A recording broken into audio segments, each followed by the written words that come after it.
everyone, this is Aprajita from evidyarthi.in. So let's continue the chapter from your history book, chapter number 3, ruling the countryside. जल्दी से topic पे आते हैं. Topic है improve agriculture. अब आपको प्रीवियस वीडियो में हमने ये बताया था कि एग्रीकल्चर खत्म हो चुकी थी, डिक्लाइन हो चुकी थी. क्यों?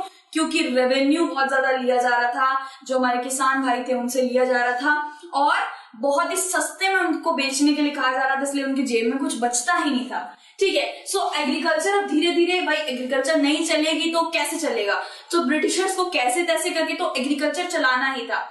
इसलिए इम्प्रूव एग्रीकल्चर को इम्प्रूव करने के लिए क्या क्या करा गया. सो ये देखते हैं. पहला पॉइंट है to improve agriculture. Permanent settlement was introduced in 1793. अब ये परमानेंट सेटलमेंट क्या होता है भाई?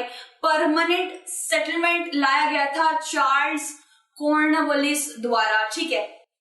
और 1793 में इसको इम्प्लीमेंट किया गया था. अभी परमानेंट सेटलमेंट क्या होता है भाई?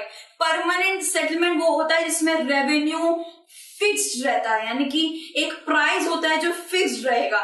समझ लीजिए मैंने एक मैगी का पाउच लिया, ठीक है, वो 10 रुपए का ही रहेगा, उसको वो ज्यादा नहीं बढ़ेगा, तो इंसान हमेशा अपनी जेब में 10 रुपए रहेगा और उसको लेके जाएगा. ठीक है. एक्स्ट्रा ले जाने की जरूरत है. अभी थोड़ी देर पहले 12 रुपए की मैगी मिल रही थी भाई, तो कुछ लोग उसको ले ही नहीं रहे थे बिकॉज 2 रुपए एक्स्ट्रा देने पड़ जा रहे थे. सो ऐसा ही था, यहाँ पे रेवेन्यू फिक्स कर दिया गया था और उसको एक पर्टिकुलर प्राइस दे दिया गया था. ठीक है. सो ये था परमानेंट सेटलमेंट. उसके बाद नेक्स्ट पॉइंट करते हैं कि revenue amount was fixed and collected by zamindars. Extra benefit goes to them. अब भाई जमींदार का क्या सिस्टम है, हम जरा ये पढ़ते हैं. जमींदार जो लैंडलॉर्ड होते थे, जिनके पास लैंड रहती थी, वो अपनी लैंड ब्रिटिशर्स को देते थे. ठीक है. ब्रिटिशर्स को किस लिए देते थे?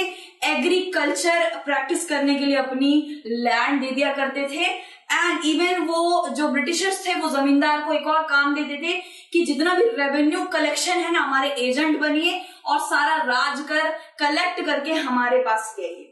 ठीक है. तो रेवेन्यू तो फिक्स था. समझ लीजिए कभी एग्रीकल्चर बहुत ज्यादा अच्छी हो गई, यानी कि जो किसान हैं बहुत ज्यादा उन्होंने उपजाऊ खेती करी और बहुत ही अच्छी फसल उगी, तो फिक्स रेवेन्यू समझ लीजिए 9,000 है. और जो खेत का जो फसलें हैं वो हुई हैं 11,000 रुपए की. सो 9,000 उनको दे दिए और 2,000 भाई किसकी जेब में जाएंगे? जमींदार की जेब में जाएंगे. 2,000 जमींदार की जेब में जाएंगे, यानी कि बेनिफिट किसे मिल रहा है? जमींदार को बेनिफिट मिलता था. एक्स्ट्रा बेनिफिट गोज टू जमींदार. ठीक है. और भाई ब्रिटिशर्स कहते थे कि लैंड इंप्रूव करो, वो जो एक्स्ट्रा पैसे बच रहे अपनी जेब में क्यों डाल रहे हो? तुम्हें तो सैलरी मिल रही है ना भाई, लैंड इंप्रूवमेंट में डालो. तो वो क्या करते थे? आई डोंट केयर, मैं लैंड को भाई कोई इंप्रूव नहीं करने वाला, मैं सब अपनी जेब में रखने वाला हूँ. ठीक है. सो जमींदार लैंड भी इंप्रूव नहीं करते थे. ठीक है. इसी के साथ हमारा ये टॉपिक क्लियर हो गया है. इसके साथ एक छोटा सा टॉपिक है द प्रॉब्लम. ठीक है. अब क्या भाई, क्या प्रॉब्लम आ गई थी? कुछ भाई प्रॉब्लम आ गई थी. देखते हैं क्या थी. Revenues were so high that zamindari were unable to pay, some even lost their जमींदारी.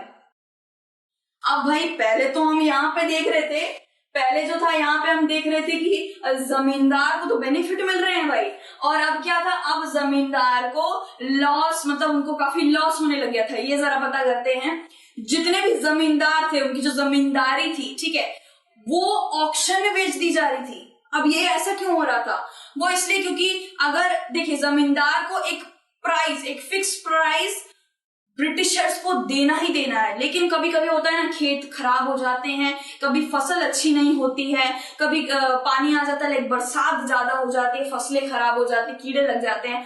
तो इसमें क्या होगा? इसमें तो वो फिक्स्ड रेवेन्यू जो है वो कभी कभी पूरा नहीं कर पाते हैं, कभी कभी कम भी आ जाता. समझ लीजिए जैसे मैंने बताया था 9,000 रुपए फिक्स रेवेन्यू, कभी समझ लीजिए 7,000 का ही हुआ, तो बाकी 2,000 किसकी जेब से जाएंगे? वो जमींदार को कैसे तैसे करके वो फिक्स रेवेन्यू देना ही पड़ता था. भाई एक्स्ट्रा आ जाए तो अपनी जेब में जाएगा, लेकिन उससे कम आ जाए तो भाई जमींदार को भाई बड़ा डर सा लग जाता था कि भाई कहां से दूंगा मैं, क्योंकि फिक्स रेवेन्यू तो ब्रिटिशर्स को देना ही पड़ेगा.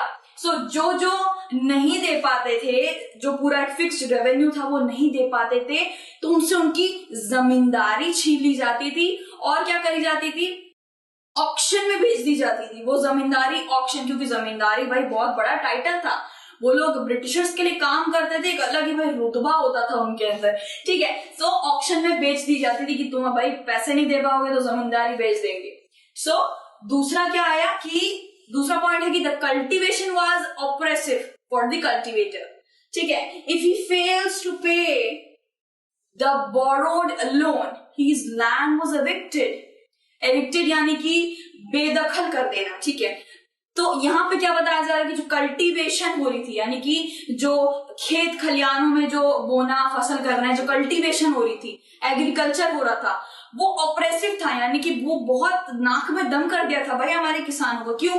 क्योंकि रेवेन्यू इतना ज्यादा था भाई। समझ लीजिए मैं एक किसान हूं, मैं रेवेन्यू मतलब मैं अपना पूरा खेत इतने टाइम से, इतने सालों से बो रही हूँ, फसल कर रही हूँ, उसमें पानी दे रही हूँ भाई, उसमें सारी बीज बो रही हूँ, सारी मेहनत तो मैं कर रही हूँ, साथ में मुझे रेवेन्यू देना पड़ रहा है ब्रिटिश लोगों को। बच क्या रहा है मेरे पास? मेरे पास तो कुछ नहीं बच रहा है ना। तो क्या हो रहा था कि रेवेन्यू उतना ज्यादा हाई था और इस सिस्टम इतना ऑपरेसिव था, यानी कि इतना ज्यादा जो होता नहीं कि कठिन सिस्टम बना दिया गया था कि हमारे जो किसान भाई यानी कि जो कल्टीवेटर थे भाई वो दुखी हो गए थे बहुत ज्यादा। और अगर उन्होंने जो लोन, कुछ किसानों के पास लैंड नहीं होती थी, कुछ के पास होती थी, अब जिनके पास नहीं होती थी वो लोग जमींदारों से एक लैंड बोरो करके खेती करते थे, ठीक है। अगर वो लोन नहीं चुका पाए तो क्या उनकी सारी फसलें ले ली जाती थी। ये उनके साथ होता था जिनके पास लैंड नहीं होती थी।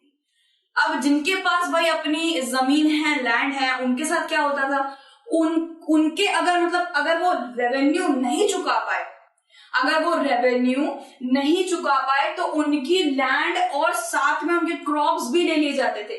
उनके लैंड से उनको बेदखल कर दिया जाता था और ब्रिटिशर्स उनके लैंड को कब्जे में कर लेते थे, ठीक है। सो ये कुछ प्रॉब्लम्स थी, जमींदारों को अपना लॉस करना पड़ा था, लाइक अपनी जमींदारी छोड़नी पड़ रही थी और कल्टीवेटर्स को काफी ऑपरेसिव लग रहा था ये सिस्टम। सो ये कुछ प्रॉब्लम्स आ गई थी, किसके साथ?